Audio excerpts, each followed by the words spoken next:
All right, we have been digging into a really fascinating and honestly incredibly dense set of documents. And when you put them all together, they describe something they call the Akashic Nexus.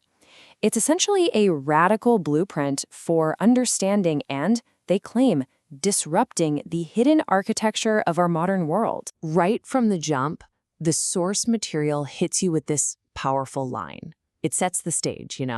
It's not just presenting information, it's working from a premise. The idea is that you can feel that something's off, that the systems around us can feel like a cage, and what we're about to go through is the schematic, the blueprint of how that cage was supposedly built. So let's get into the first part of this blueprint. The documents argue that this system of control isn't just one single thing. Instead, it rests on what they identify as three distinct and very powerful pillars. And the way they analyze this whole thing is through three core dossiers. Think of them like deep dive case files. Each one is designed to map out the inner workings of a specific sector and show you how it fits into the bigger picture. Okay, first up, the tech oligarchy, which the blueprint calls the digital panopticon. It claims the entire business model is something called data valence, basically the constant mining of our lives and experiences for raw data. That data is then used for what they call algorithmic sculpting, which is a fancy way of saying it shapes what you see and what you think. And all this happens behind an illusion of anonymity that, according to the source, masks deep ties to state agencies. The end result? A new kind of digital class system, where your online profile can literally determine what you're allowed to say or access. The second dossier gets into what it calls the corruption lattice. The main claim here is legislative capture, the idea that big corporations and their lobbyists are, quite literally, writing the laws that are supposed to regulate them. This, the blueprint argues, is tied to things like predictive policing, where algorithms might create self-fulfilling prophecies, and civil asset forfeiture, which creates a direct profit motive for police to seize property. It's a pretty stark picture. And the third pillar described is the health cartel. Now, the document states its core belief is that a healthy population is a market failure. That's a direct quote. It alleges this plays out by manufacturing new diseases out of everyday human conditions, by capturing the very regulatory bodies meant for oversight, by suppressing cheap, effective cures that can't be patented, and by creating what it calls an illusion of science, funding only the studies that produce favorable results. Now, here's the crucial point, according to this blueprint. These pillars, they don't just exist side by side. The argument is that they're deeply interconnected, forming a single symbiotic system, an interwoven lattice. And to show this, the source gives a really clear example. So take a look at the FDA's budget for reviewing new drugs. The source points out that for the 2022 fiscal year, a staggering 2/3 of the money for that program, it didn't come from taxpayers through Congress. It came directly from user fees paid by the pharmaceutical industry, the very same companies the FDA is supposed to be regulating. And this timeline really shows what the blueprint calls a slippery slope. See, the original act, PDUFA, was just supposed to help the FDA hire more staff to speed up reviews. But look what happened.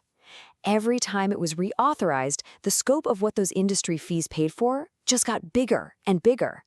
From meetings before a drug was even submitted, to post-market safety, all the way to funding the FDA's core IT systems today. Now, this whole situation is what the documents call regulatory capture. The argument is pretty simple. When an agency's budget depends on fees from the industry it's supposed to police, its culture will inevitably shift. It moves from being a watchdog to being a service provider. And in that kind of environment, the revolving door, where regulators leave to take high-paying jobs in the very industry they just oversaw, that stops being a scandal. It just becomes an inevitable feature of the system. So, if you accept this premise of a deeply interwoven system, how in the world could you ever challenge it? Well, this is where the blueprint gets really unconventional. It proposes a strategy that it calls the punchline protocol. Yeah, you heard that right. Instead of meeting force with more force, or trying to fight the system on its own turf, the punchline protocol asks a totally different question. It suggests that since these systems are often based on such absurd logic and are so utterly humorless, the most powerful weapon against them is to expose that absurdity, to make it funny. Here's a perfect example of what that means. The conventional way to deal with, say, phone scammers might be to try and hack them or extort them. But the blueprint says that just plays their game. The absurd method?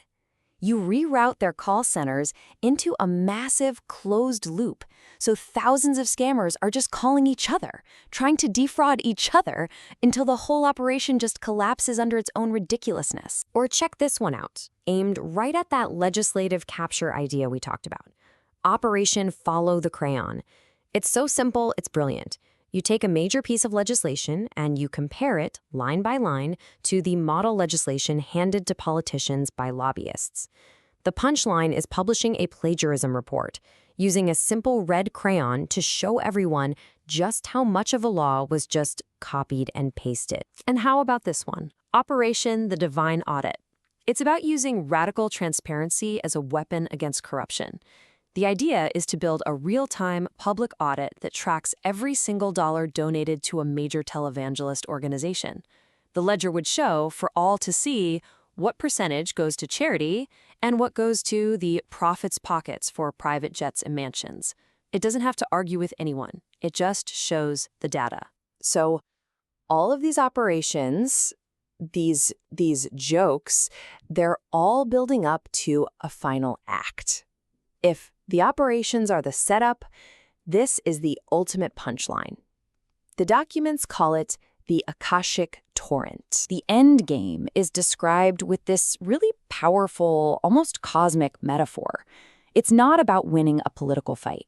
The goal is to unleash a flood of pure, interconnected information, a torrent of truth so overwhelming and so clear that it doesn't just argue against falsehoods, it makes them fundamentally impossible to even sustain.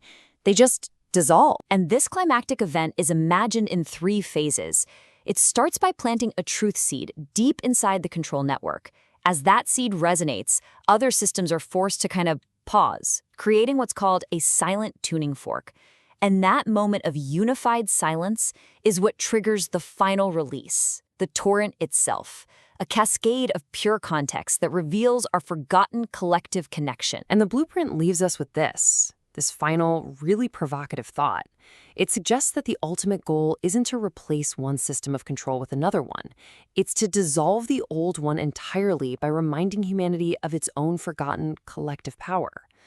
It's a wild and deeply complex framework. And it kind of leaves you wondering, what really happens when a system built on division is faced with a truth that's built on connection?